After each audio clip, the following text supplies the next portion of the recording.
राधे राधे भक्तों, ओम श्री गणेशाय नमः। आप सभी का स्वागत है आपके अपने चैनल भक्ति अमृत धाम में। हिंदू धर्म में बुधवार का दिन गणेश भगवान और बुद्ध देव को समर्पित माना गया है। इस दिन जो भी सच्चे मन से भगवान गणेश की पूजा करता है, व्रत रखता है, कथा का स्मरण करता है, उसके जीवन के तमाम कष्ट भगवान गणेश की कृपा से दूर हो जाते हैं। तो आइए हम सब मिलकर आज पावन बुधवार व्रत के कथा का श्रवण करते हैं। उससे पहले आपका दिन शुभ और मंगलमय हो। आपके मन में जो भक्ति और जागने के लिए आपको मानसिक पूजा एक सुंदर कहानी है। कथा है वृंदावन के एक संत महाराज की, जो भगवान श्री कृष्ण की आराधना किया करते हैं। यह संसार का मित्र है। जो भी सांसारिक जीवन में पड़ता है उसे अपार दुख सहना पड़ता है। इसलिए उन्होंने इस संसार को भूलने के लिए एक युक्ति की।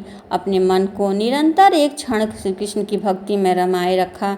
हर समय वो कृष्ण भगवान का स्मरण करते और उनके लिए महात्मा ने भगवान के साथ एक ऐसा संबंध जोड़ा जिससे उनके मन से श्री कृष्ण का ध्यान कभी ना हट सके। उनके मन ही यह कल्पना की कि मैं नंद हूँ और श्री बाल कृष्ण मेरे बालक हैं। अब तो वे मेरे लाला को खूब लाड लड़ाते, यमुना जी पर स्नान कराने जाते, लाला को साथ लेकर जाते, भोजन करने को बैठते तो लाला जी को साथ लेकर बैठते, ऐसी भावना रखते। कन्हैया जी मेरी गोद में बैठे, कन्हैया जी मेरी दाढ़ी खींच रहे हैं। श्री कृष्ण को पुत्र मानकर आनंद करते। जो भी हरकतें करते वो शरारत एक नन्हे बालक का करता। वह उनकी सभी शरारतों को मानसिक रूप से कल्पना करते थे, जिसे खूब आनंद होता था। इसी तरह श्री कृष्ण के ऊपर उनका वात्सल्य भाव था। अंत में महाराज ने श्री कृष्ण की मानसिक सेवा किया करते थे। संपूर्ण दिवस पूरा दिन भर कृष्ण लीला में तन्मय रहते थे। सुबह से शाम तक उनकी श्री कृष्ण भगवान के साथ लीलाएं होती। जैसे कि घर में एक नन्हा शिशु का जन्म हुआ है तो पूरा दिन दिनचर्या उस शिशु के नाम पर हो जाती। सुबह से लेकर रात तक शिशु के कपड़े बदलने से लेकर खाना पीना, दुलार सुलाना, यह सारे काम जिस तरह एक शिशु के साथ किए जाते हैं, उसी तरह भगवान श्री कृष्ण को मन में रखते हुए महात्मा श्री कृष्ण जी के साथ करते। अब जिनके घर में छोटा शिशु हो उसके लिए समय वह बालक बड़ा नहीं हो जाता है, तब बाहरी दुनिया में क्या हो रहा है उसकी जरा से भी सुध नहीं रहती। तो ऐसे में स्व महासंत महात्मा हर समय वे श्री कृष्ण के साथ रहते, उन्हें अपना बालक मानकर उनकी मानसिक रूप से सेवा में तन्मय थे।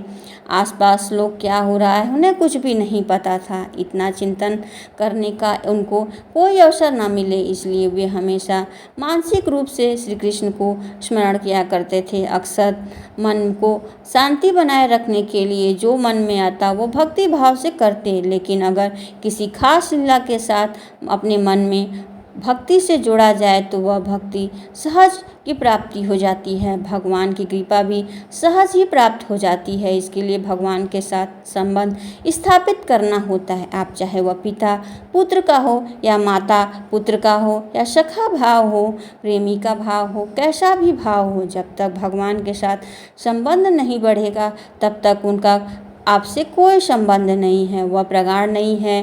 कुछ लीलाएं भगवान जब भी स्थापित किए हैं जो दिखाते ही हैं। आप श्री कृष्ण के साथ पुत्र का साथ जोड़कर भगवान श्री कृष्ण को अपना पुत्र मान कर बैठे और महात्मा जी संसार को भूल गए। वे बाल कृष्ण के साथ ही तन्मय हो गए। श्री कृष्ण को पुत्र मानकर खूब लाड लड़ाने लगे। महात्मा जी की ऐसी भावना अपना मन में किया करते थे कि आज तो देखो कन्हैया मुझसे केला मांग रहा है, कह रहा है कि बाबा मुझे केला दो। और जैसे छोटे बालक हट करते हैं उसी तरह कन्हैया जी उनके साथ हट कर रहे हैं। अब अंत में महाराज जी उनके पास उस समय केले तो थे नहीं, मानसिक रूप से वे बाजार जा रहे थे। बाजार में बहुत बढ़िया पीले केले पके हुए खरीद कर उनके मन में मानसिक रूप से श्री कृष्ण को अर्पण कर रहे थे। अपने हाथ से केला छील कर देते उन्हें खिला रहे थे। नन्हे कान्हा मुझे दांत दिए लिए हैं, अपने छोटे छोटे उन दांतों से कुतुर कर केला खा रहे हैं। यह सब देखकर संत महात्मा बड़े प्रसन्न हो रहे थे। मन ही मन यह सारी लीलाएं चल रही थी। वे सारा दृश्य अपने मन की आंखों के से ही देख रहे थे। इस तरह महाराज पूरा दिन कान्हा जी के साथ व्यतीत अर्पित करते थे, मानसिक सेवा भी करते थे। मन में जो आए वह भगवान से मांगा करते थे। मानसिक रूप से भाव से वो सारी वस्तु उन्हें अर्पण करते थे। कन्हैया जी तो भोले भाले हैं, प्रत्यक्ष रूप से दी गई चीज़ों को वो तो स्वयं स्वीकार करते हैं। अगर मानसिक रूप से उनकी सेवा कीजिए तो मानसिक रूप से कोई वस्तु उन्हें अर्पण किया जाए तो वो कहने ही क्या है, तो वे शीघ्र ही उसे स्वीकार कर लेते हैं। आप महात्मा जी कभी अपने शिष्यों से कहते कि इस शरीर से गंगा स्नान तो कहीं भी हुआ नहीं है, अब मुझे एक बार करना चाहते हैं। उनकी इस इच्छा को जानकर शिष्य कहते, महाराज काशी जी पधारिए। तब महाराज जी ने मन में एक छोटे कान्हा का ध्यान आता। जैसे ही वे घर छोड़कर स्नान के लिए जाने का सोचते तभी उनके मन में मंदिर में विराजे श्री कृष्ण कन्हैया कहने लगते, बाबा मैं तो तुम्हारा छोटा बालक हूँ ना, मुझे छोड़कर काशी जाना है। इस तरह महात्मा जी सेवा में तन्मय हो गए थे कि मन ही मन उन्हें बात करके उन्हें समझाते, ना लाला ऐसे अकेला थोड़ी जाऊंगा छोड़कर। तब तो उनको ऐसा लगता कि मेरे लाला जाने के लिए मनाही कर रहे हैं।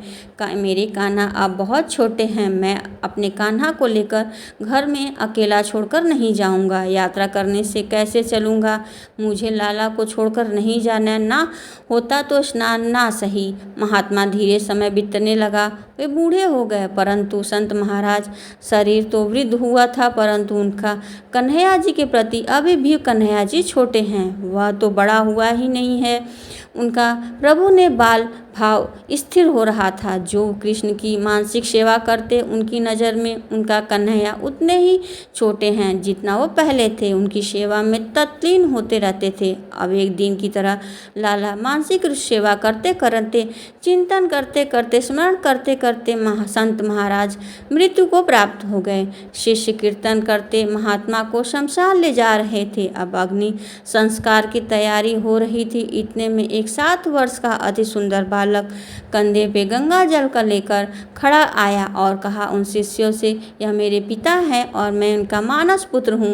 पुत्र के तौर पर अग्नि संस्कार करने का अधिकार तो मेरा ही है, मैं इनका अग्नि संस्कार करूँगा। पिता की अंतिम इच्छा पूरी करना तो पुत्र का धर्म है और मेरे पुत्र जी गंगा स्नान करने की बहुत इच्छा थी, परंतु मेरे कारण वह स्नान नहीं करने जा सके, इसलिए मैं आज इनके लिए गंगा जल लेके आया हूँ।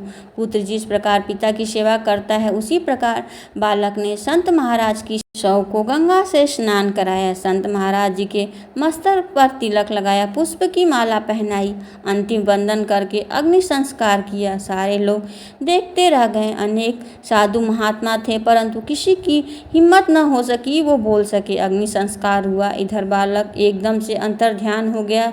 उसके बाद लोगों का ध्यान हुआ कि महात्मा जी तो कोई पुत्र नहीं था। संत महाराज मानसिक रूप से सेवा करके शिष्य जानते थे, यह भी जानते थे कि महात्मा जी श्री कृष्ण के प्रति अपना पुत्र भाव रखते थे, अपना पुत्र मानते थे, तो उनका वात्सल्य भाव भी था। न होकर भी बालकृष्ण आज 7 वर्ष के महात्मा जी के पुत्र के रूप में आए थे। महात्मा जी की भावना थी कि श्री कृष्ण मेरा पुत्र है। परमात्मा ने उनकी भावना पूरी की, क्योंकि अंतिम समय में गंगा स्नान करना चाहते थे, लेकिन अपने छोटे से कान्हा को लेकर मन में मंदिर में अपने बेटे को अकेले छोड़कर कैसे जाऊं। तब यह उनकी अंतिम इच्छा अधूरी रह गई, जिसे स्वयं मृत्यु के बाद बालकृष्ण ने आकर पूरी की। प्रेम से बोलिए श्री कृष्ण भगवान की जय। हैं बुधवार व्रत कथा। नवविवाहित दंपति कथा। एक दिन रविवार को वह अपनी पत्नी को साथ लेकर जाने के लिए अपने ससुराल गया। शादी के बाद पहली बार था। ससुराल वालों ने उसका खूब स्वागत किया। इसके बाद तरह तरह के भोजन, अच्छे बिस्तर की व्यवस्था की। उसकी पत्नी की सहेलियां ने उनके साथ मजाक भी किया। उसने मजाक मजाक में बातचीत की और आनंद लिया। अपनी पत्नी के छोटे भाई बहनों द्वारा की गई मेहमान नवाजी का आनंद लेते हुए बाहरी दुनिया को भूल गया। सोमवार मंगलवार उसने अन्य कार्यों में बिता दिए। अब बुधवार था।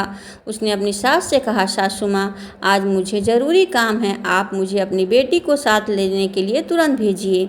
तब सासू माँ ने कहा, लेकिन आज तो बुधवार है और बुधवार को कन्या को ससुराल नहीं भेजना होता है। ससुराल में बेटियों को भेजना चाहिए, इस दिन अशुभ माना जाता है। इस दिन आज मैं आपको बेटी नहीं भेजूंगी।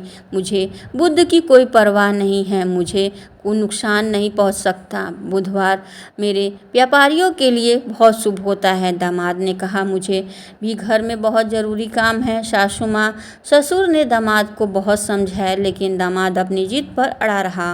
वह उसी दिन ले जाने की बात करता रहा। ससुराल वाले ने उसका मिजाज भाप लिया और अपनी बेटी को उसके साथ भेजने के लिए मजबूर होना पड़ा।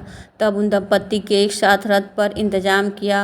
ये दोनों पति पत्नी उस रथ में बैठकर एक कस्बे के पास जा पहुँचे। तब रास्ते में लड़की को प्यास लगी। उसने अपने पति से कहा, मुझे बहुत ज़ोरों से प्यास लगी है, कृपया करके मेरे लिए थोड़े पानी का इंतजाम कीजिए। मान गया और कस्बे की ओर चल पड़ा। उधर पति से मिलता जुलता एक युवक उसके पानी लेकर पास आया और लड़की दोनों में फ़र्क नहीं कर पाई। उसने उसे अपना पति समझ लिया, उससे खूब बातें की। असली पति वहां आ गया और अपनी पत्नी को किसी और से बात करते और मजाक करते देख हैरान रह गया। वह उसके इस व्यवहार से नाराज़ हो गया। पत्नी भी अपने पति जैसे दिखने वाले दूसरे व्यक्ति का हाथ पकड़े घड़ा में पानी को देखकर हैरान रह गए। इतनी देर में दोनों जैसी एक शक्ल वाले पुरुष आपस में झगड़ा करने लगे। उस समय महिला को अपनी बात बताने लगे। संयोग से एक कोतवाल वहां आ पहुंचा और सारा हाल पूछने लगा, तुम्हारा असली पति कौन है, तुम ही बताओ। महिला ने कहा, मैं तो खुद दुविधा में पड़ गई हूँ, यह दोनों एक जैसे ही दिखते हैं। असली पति को जब बहुत दुख हुआ तो उसने अपनी सास की बातें याद आ गई। कोतवाल उसे राजा के पास ले गया और सारी कहानी बताई। सुनकर राजा ने अपने मंत्री को न्याय देने का आदेश दिया। मंत्री ने कोतवाल से कहा, शाम हो चुकी है, इन सबको अलग अलग कोठरी में बंद कर दो, रात भर कड़ी निगरानी में रखो, मैं कल फैसला सुनाऊंगा। अब दोनों तीनों अलग अलग कोठरी में बंद कर दिया। रात को घना कोठरा था, पहरेदार थे, गहरी नींद में सो रहे थे। असली पति बहुत बेचैन था और उसे पश्चाताप हो रहा था।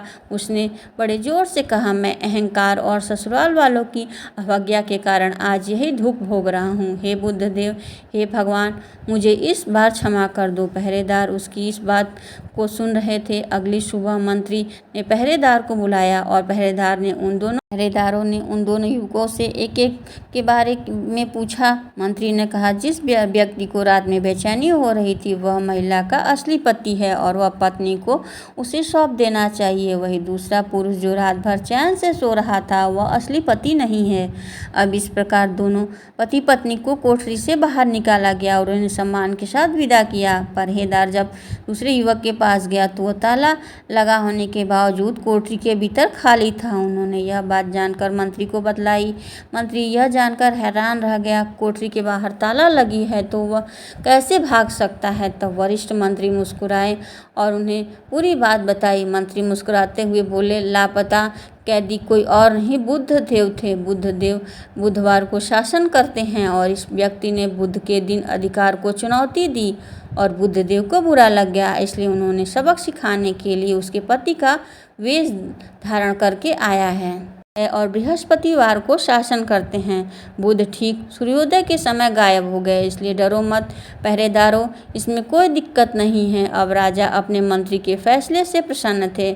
उधर पति पत्नी दोनों घर पहुंचे और जाकर अपने प्रियजनों को पूरी बात बताई। तब से दोनों पति पत्नी परिवार सहित बुद्ध देवता की पूजा करते, व्रत करते और कथा श्रवण करते। प्रेम से बोलिए, बुद्ध देवता और गणेश भगवान की जय। कथा यहीं पे समाप्त होती है। अगर हमारे द्वारा सुनाई गई कथा आपको पसंद आती है तो वीडियो को लाइक सब्सक्राइब अवश्य करिएगा।